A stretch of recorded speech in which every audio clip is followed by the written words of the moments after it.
Hello everyone, my name is Nilton Cesar Forero Soto, and today I am talking about the thought of ignoring climate change. Okay? Um, Today I ask you to consider a dangerous thought, one so reckless that we must banish it completely from our minds. Here is the thought that climate change is someone else's problem. Here is the idea that we can continue with business as usual while the world around transforms in terrifying ways. The evidence is all us. In our cracking farmlands, our flooded streams, and our crumbling infrastructure, this isn't a distant threat.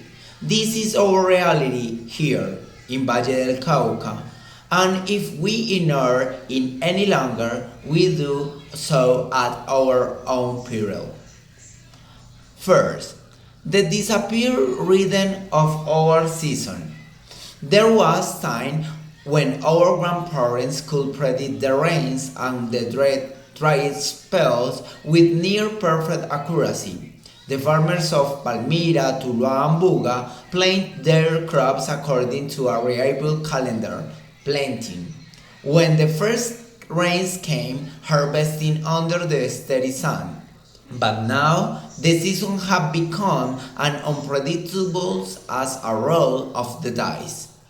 In the northern parts of our department, sugarcane farmers, the backbone of our economy, now watch helplessly as prolonged droughts wither their fields. When the rains do come, they arrive not as a gentle life-giving showers, but as torrential downpours that drown the very crops they were meant to nourish.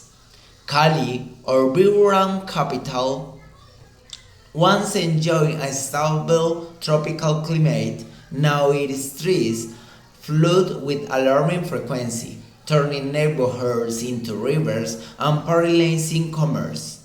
The Cauca rivers, which has something stable us for generations, now threatens us with increasing volatility.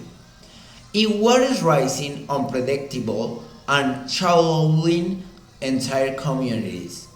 This isn't normal, and yet we continue to act as though it is. Second, the air beneath our feet is giving way. Valle del Cauca has always been a land of lush mountain and fertile valleys.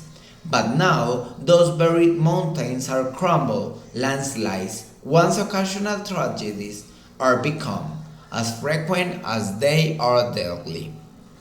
The 2022 landslide in La Riera was not just a disaster, it was a warning. Homes were buried, families displaced, and critical highways severed. The cost of reconstruction ran into billions of pesos, money that could have been spent on education, healthcare, or sustainable development. The road to Buenaventura, our getaway to the Pacific, has become a symbol of this crisis. Every year, landslides cut off the vital artery, straightening tracks, choking trade, and reminding us that nature will no longer tolerate our neglect.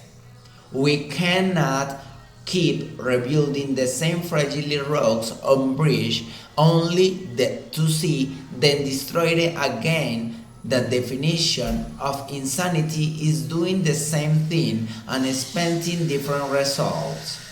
Third, the economy told a cycle of loss and desperation. Climate change isn't just an environmental crisis, it is an economic catastrophe in a slow motion.